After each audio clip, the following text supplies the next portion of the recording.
Imagine this. There's a shadow version of you that we might not be aware of. One that knows your triggers, your habits, your fears, your late night searches, your swipe patterns. It knows what makes you feel insecure and what keeps you scrolling at 2 a.m. Kind of creepy, right?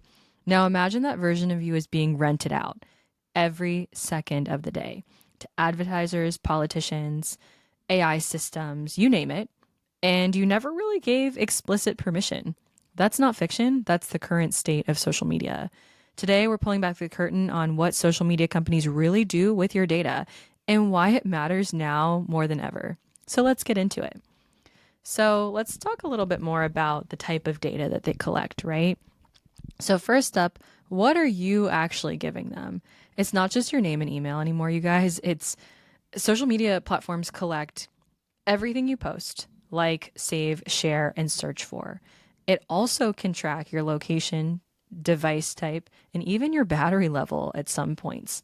So they also can track how long you pause on a post, whether you rewatch something or what order you're swiping in. So if you look at a video and you're like, oh, I really liked that, and you go to save it, they know. And sometimes they even know your biometric data, like your voice, your face, especially if you're using filters or voiceover. So this is more for the creative types that put their face out there, right? Every tap is a data point. Crazy. It like blows my mind to even think about that. So let's get into a little bit how they use it, right? So here's the thing. They're not just collecting the data, they're building a behavioral profile. So basically, like building out something to understand you better. So using your activity, they can predict a bunch of different things.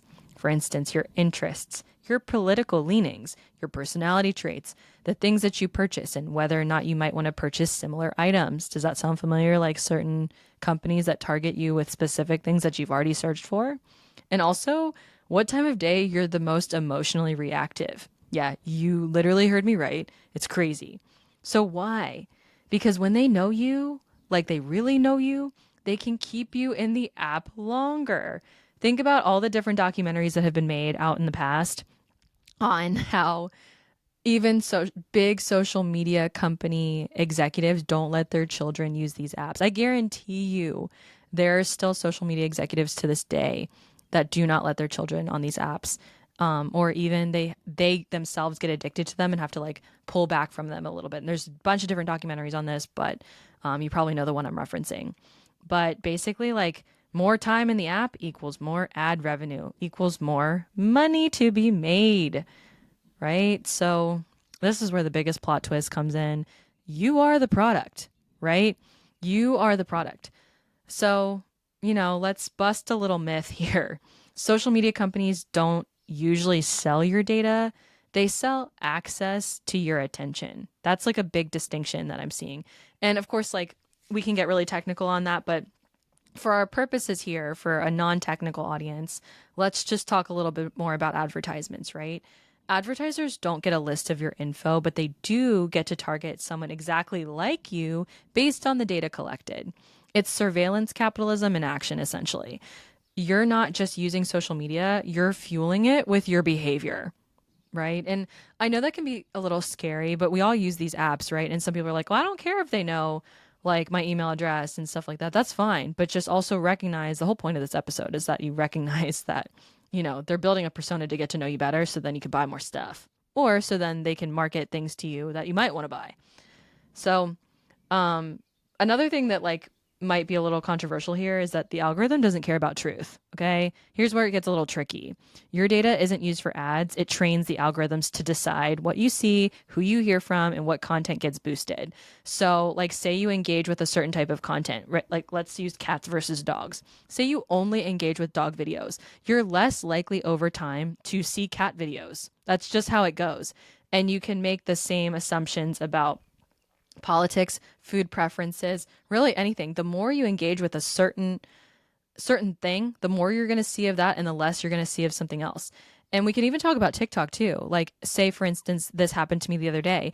I engaged with there are these little like gummy vitamins.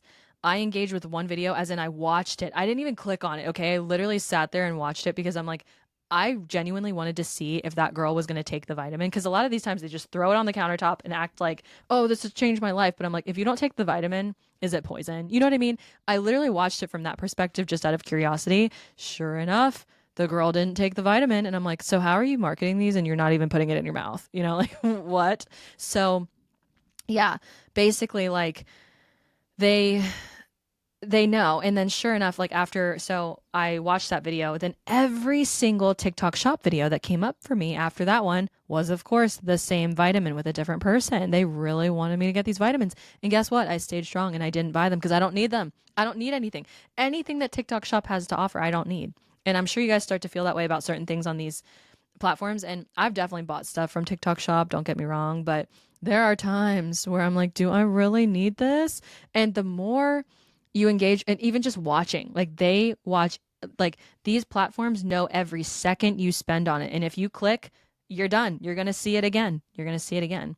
So these algorithms aren't really optimizing for truth. They don't really care about, like, the algorithm doesn't care about truth. They like just want to know, you know, they're optimizing for engagement. I guess I'm losing my words here, but which means oftentimes outrage, comparison, polarization, or emotional hooks that hijack your nervous system. Like literally, like think about how your nervous system feels on the For You page. You see a video where somebody's crying, then you feel terrible. You see a video about an animal being cute and happy. You see a video about somebody having a bad day at work. So think about the emotions that you just went through in a span of less than 30 seconds. Then you see a targeted ad making you think you need something to be better in your life. It's wild to me. So, I mean, I've gone through that emotional roller coaster time and time again, and we continue to continuously subject ourselves to this because we just keep scrolling. It's like you sit on social media, like you get on the couch after like cooking dinner or whatever, you get on the couch and say that's like 6 p.m. and then all of a sudden it's 8:30 and you're like, where did my brain go for the last 2 hours? Think about the emotional roller coaster and what we're putting our nervous system through when we can't even recognize the last 10 videos we watched. Unless you save them, you have no recollection of what happened between the hours of 6 and 8:30 p.m.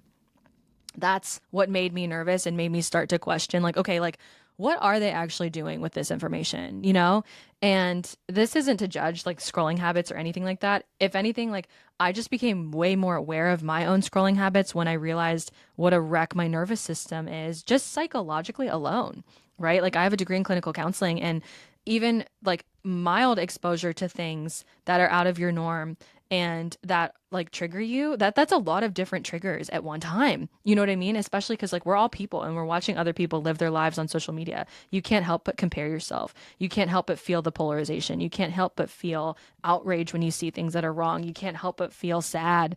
You can't help but feel really happy when, or like laugh really hard when you see something really funny, because social media is good for that too, right? But the up and down and up and down and up and down for 2 hours or however long we're scrolling, that can't be good for our brains. It just can't. Like, there's a lot of different mental health practitioners out there that feel the same way.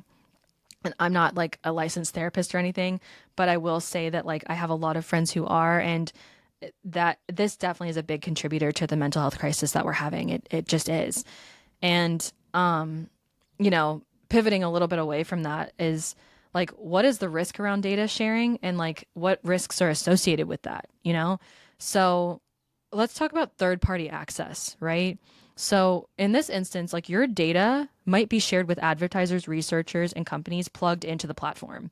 So remember like the Cambridge Analytica scandal?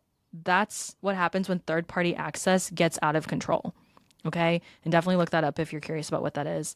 But some platforms have been caught misleading or even leaking user data. So that's just like you see different scandals over and over again, like about like user data being leaked, or sometimes you'll get an email. Who knows if it's a scam, because these emails have been got out of control lately. But there are emails sometimes that you get from legitimate vendors, credit card companies, whoever, being like, hey, there was a data leak at our company. Here's what we're doing to prevent it in the future. And sometimes people are even entitled to compensation because of how severe the data leak was. So in some cases, data has been used in criminal investigations or even surveillance. So that's, not always ethical, but that's a whole different conversation for another time. Okay. Different conversation for a different time. So, your shadow data is really training AI. Like, yeah, AI is watching. And I know people are really scared of AI, but AI has been around for a really long time. Like if you go and shop on Amazon and you get a recommended product, that is AI. If you're using a GPS on a map, you know what I mean? Like, so for instance, like you're using Google Maps or whatever GPS system you have on your phone, and it gives you an alternative route, that is AI using predictive patterns to predict traffic at certain times of day. Just like how on Google, when you like look up directions or something like that, and you're like, I want to be across town, it'll ask you like what time your departure time is, and will give you estimates on what the level of traffic would be. That is years of training over time to get that predictive analytical data. So your data sort of feeds an AI system that recommends you your next video, like I said earlier, like all these recommended products, recommended time frames, recommended anything. Recommended anything is likely an AI system at play. You know, they've been around forever. That's not scary, right? The recommendations, like we're already attuned to that, you know, and it also AI is used to auto moderate your content and identify your voice, your face, your emotional state, and also like any text on screen that you see, it's already reading and it's already trying to predict like what person would engage with that. And then eventually it'll predict your behavior before you do, and that is where it gets a little creepy to me, but maybe it could be used to be helpful in the future. But I just want us to think about that. Can we like sit with that for a second? You're training a system that might know you and what you want before you even realize it. What? You know, so now we're probably sitting here thinking to ourselves, okay, now what? Like, now what, besties? So, what do we do with this information? You don't have to delete every app. You don't even need to become conscious. Or I guess you do. You do need to become conscious of the exchange.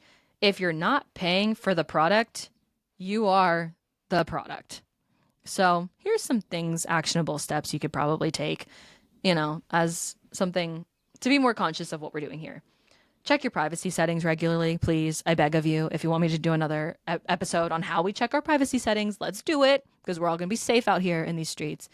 Be mindful of what you share, especially in private messages. Yes, some of those are scanned. Okay. Be really careful with that.